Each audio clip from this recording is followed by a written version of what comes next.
Now, ladies and gents, we're going to move on to the last segment, the last talk, the last keynote of today, the conference. I want everyone to give him a huge round of applause and your attention as well. Chief Operating Officer of RHB Bank with more than 20 years of experience in this line, Mr. Rohan Krishnalingam. Good afternoon. You can tell I'm from the bank, right? I'm wearing a suit, and everybody else is pretty dressed out. All right, so I thought I'd share with you a view of our perspective as a banking group, what we're doing in the fintech space, and how we might collaborate with some of you here in the room.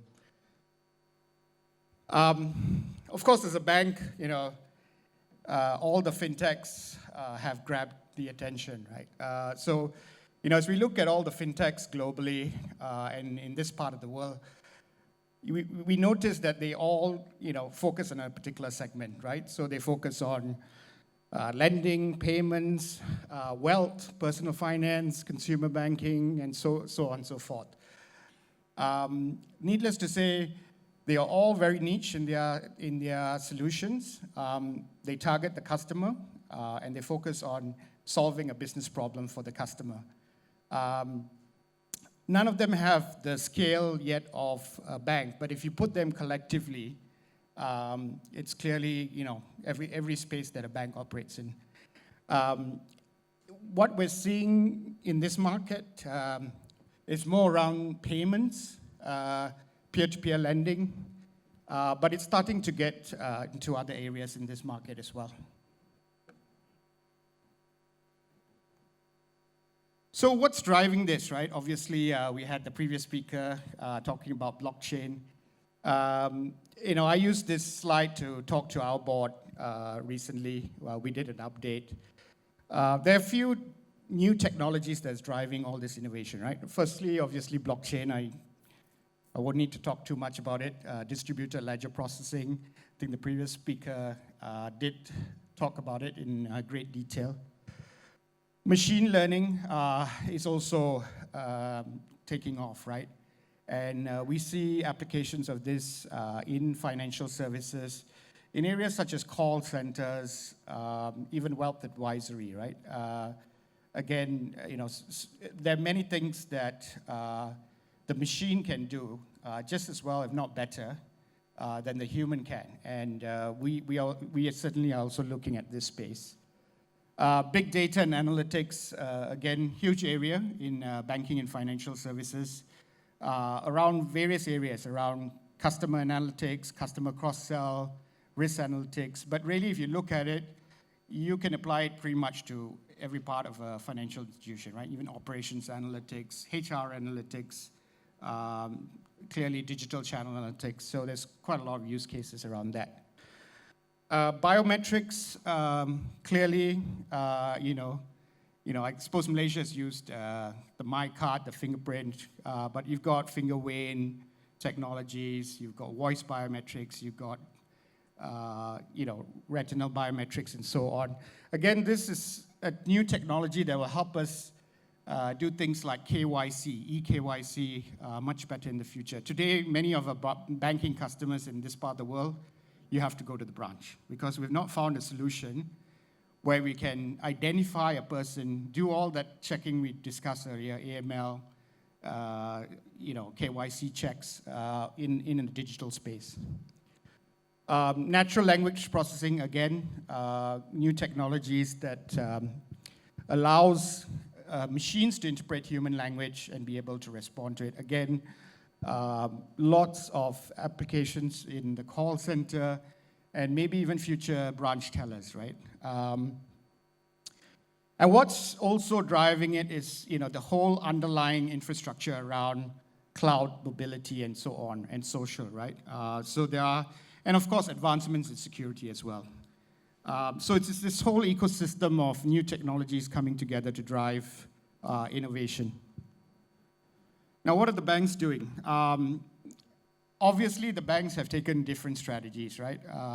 Some of them have decided to, launch their own fintech programs where they work with fintechs out there to drive innovation.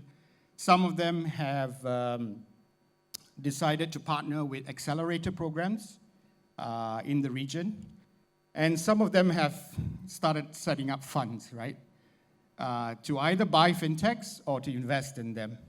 So you'll see a few banks like Santander, HSBC, even Sberbank up there, Russian bank, they've set up dedicated funds to invest in technology. I think you're going to see more of this, right? The banks obviously are very concerned about the innovation that's happening outside the bank rather than inside the bank, and are figuring out what's the best way to respond, right?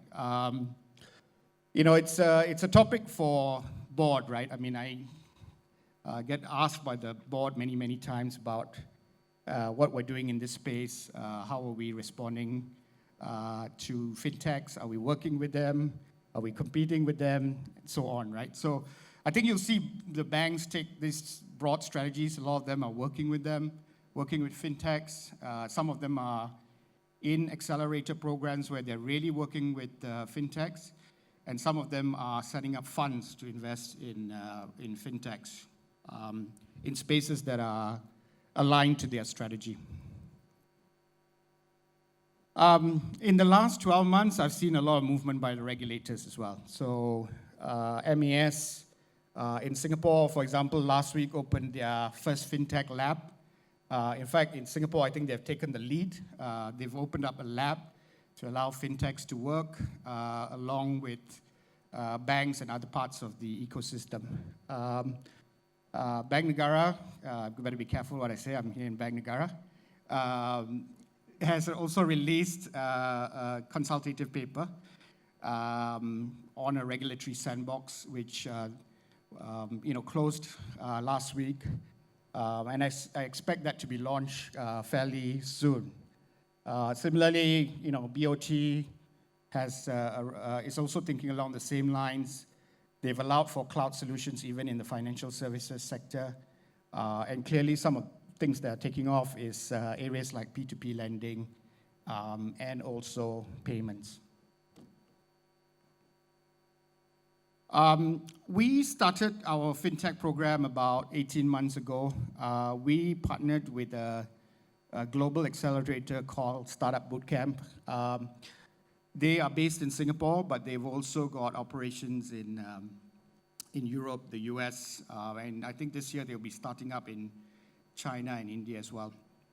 We decided to work with an accelerator because we believe that the ecosystem concept works better. A bank can't do it alone. A fintech can't do it alone. You need the different parties to come in, the VCs, clearly the regulators, and so on. This program to us was quite mature in the sense that we had the opportunity to work with some of the fintechs across Asia. The way this program works is that Startup Bootcamp travels across 18 cities in Asia, invites all the fintechs. Once they qualify through the shortlist, and there's only a shortlist of 10 every year, they are then put through an accelerator program. So it's a 3-month accelerator program in Singapore where they're given workspace, they're given some funding, and at the end of and they get access to a lot of partners, right? So for this program in Asia, it is DBS, ourselves, and CIMB who are partners, along with MasterCard, PwC, and MES. MES itself is a partner in this program. So fairly structured program. We did a fintech-a-thon in KL this year around the wealth management space, and we also participated in their demo day recently. We brought many of these fintechs into the bank to meet with our senior management. So 10 of them came to RHB, met with many of our senior executives from retail, business banking, corporate investment banking, and so on, insurance. It was a good education for us as a bank to understand some of the solutions out there, the use cases, and how to work with fintechs. Obviously, this is a learning process. for both the banks and the fintechs, but it's a good start, and we are seeing some traction, I think, for us as a bank and also for the fintechs. In terms of how we are thinking about this, working with the fintechs, obviously we will collaborate with some tech startups and fintechs. We've already started with 4 of them. We are in this regional accelerator program so that we can look at fintechs not just from Malaysia, but across Asia. And we also have access to, obviously, fintechs from Europe and US. We are in discussions with MDEC about trying to do something together to create the ecosystem in Malaysia. And finally, we have been looking at how we may be able to invest in fintechs or give our customers. Again, we have, as a banking institution, have our private equity, we have our asset management business, and we have also high net worth individuals who may be interested in investing in fintechs. As we see the fintechs really operating in three main areas to solve the problems of the industry. Obviously, the first is around providing services to unbanked or underbanked customers. Clearly, this is a space where a lot of financial institutions don't play, and it's clearly a space where the fintechs can offer solutions for the customers. Now, for Malaysia, I believe the latest statistics is we are about 90% banked in Malaysia. But clearly in markets like Indonesia, India, China, this can be a big play, right? The other thing on fintechs is I think this is just something to think about. You need a large market, right? So obviously if you are thinking about expanding into areas like Indonesia, Vietnam, India, China, the market is big. In smaller markets, you tend to then have challenges, with generating the growth. The second area is around efficiency and customer experience improvement. So some of the fintechs target, offering a better user experience, better customer experience, targeting the millennials, right? So figuring out how to, and again, this is an area where banks struggle, right? How do you attract the millennials? I think I saw one survey that says, 75% of the millennials rather see a dentist than go to the bank, right? So it must be painful going to the bank. These are, again, areas where we think fintechs can come up with solutions that can complement banking services, right?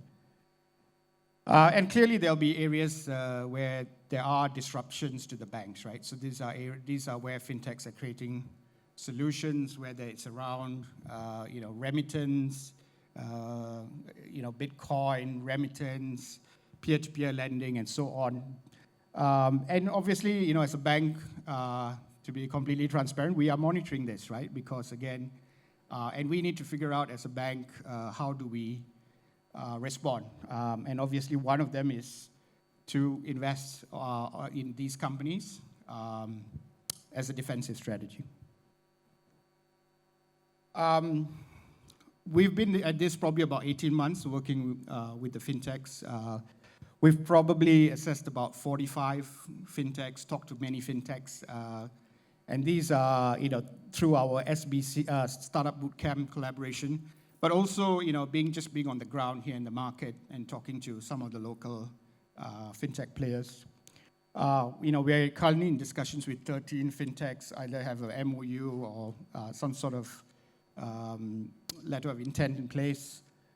We are providing payment services again to some of these companies, and we formally announced collaboration with some of these fintechs. One of them is actually not a fintech. In fact, all three of them are not fintechs. They're just tech startups providing solutions that fit within an ecosystem. So I was asked to share a few problem statements to the group. So there are 4 here. again, the first one is around how do we create the best customer experience for the younger generation and millennials, right? And I think our view is that that is going to be a differentiator in the long term, right? And for us, the whole concept of payments and transaction banking is something that we're looking at to differentiate, right? So again, here's the problem statement. What innovative payment API solution could enable a fintech app developer to quickly integrate RHB payment services and offer seamless and best-in-class payment experience for the users? So again, for the consumer and the businesses, the experience in conducting payment, one-touch payments, instant payments, fast, secure, maybe even high value, is something that we believe is required in the long term, right? Particularly as we move towards more mobile. So how do we do that, right? Because if you're able to do that and you're able to integrate with all the different mobile apps, all the different new digital startups, that would, for us, could be a key differentiator in the long term. Second is around, how do we exploit machine learning, right? Again, especially in the wealth management space, one of the problems, and with us and probably every other bank, is the wealth advisor or the relationship manager, first of all, is a human, right? And they are required to understand lots of new products, changing market dynamics, and unfortunately in this industry, it's a high turnover industry. So the ability to service the customer through a human RM is challenging. So I think for that reason, a lot of banks are exploring machine learning, right? How can we use this technology to come up with solutions that can generate the advice, proactively monitor portfolios of customers, and give them advice in a digital way, right? So this is, again, an area that we are trying to solve. So if anybody has good solutions, we're happy to talk to you. I mentioned this earlier, but as an industry, we need to solve how to do KYC digitally. I think this is absolutely key, right? Because with this, then you can, customer really doesn't need to come to a branch. Today, unfortunately, almost every, for new to bank customers, that is still a challenge for the industry. So if anybody can find a solution around this. Now, there are technologies out there I've seen that can work, but again, I think it's about perfecting this technology, making it simple, fast, seamless, and I think there's a lot of promise for the solution here. And finally, it's around blockchain. Again, I think it's interesting because a lot of banks are now looking at this, and you look at blockchain, it is a distributed ledger system. And when you think about banking, it's about ledgers everywhere, whether it's remittances, payments, trade finance processing, the whole mortgage and conveyancing business. It's all about, trade using or the documentation and banking services that distributed ledger technology could solve. It's very early days yet, but and I think we've seen a lot more progress in the payment space, remittances and so on. But really, I think there is a lot more use cases that needs to be thought of in banking. Clearly, there is use cases in the whole securities processing area. And there are probably use cases in insurance and other sectors within financial services as well. So again, this is, I think, something that you'll see a lot more activity in the coming years. So with that, that's the end of my presentation. I'm happy to take questions. Any questions from the floor? I'm more happy to come on over. Hopefully the questions come from the front. Oh, man.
To monetize the data, right? So I do think it'll take some time. For the banks, obviously, the one thing that goes for them is, while I think the data in Europe and US shows that the trust for banking has gone down, in this part of the world, it's not too bad. It's still reasonable here. And consumers, I think when we looked at the survey in Malaysia and also all ASEAN countries, they still trust the bank to keep their money, right? So that's one good thing going for the banks here in this region. But I do think banks need to also move, right? Because if they don't move, and hopefully they close the gap with the fintechs, right? By embracing technology and investing in it. And I think that's the way it's probably going to play out. We used to use a term called entrapment when I was at the bank. Once, I mean, not by the bank itself, but by a research house, that once you're there, it's really hard to kind of move. But I guess those days are changing quickly. I think, it's whether the banks get it or not, right? I think some people in the bank will never get it. Some people in the bank will get it, and they realize that their very survival depends on them moving. For us, to be honest, there are some people in the bank that just don't get it. They think banking is never going to change. Fortunately for me, myself, my CEO get it, right? So we know that we have to get a move on, otherwise we'll be disrupted.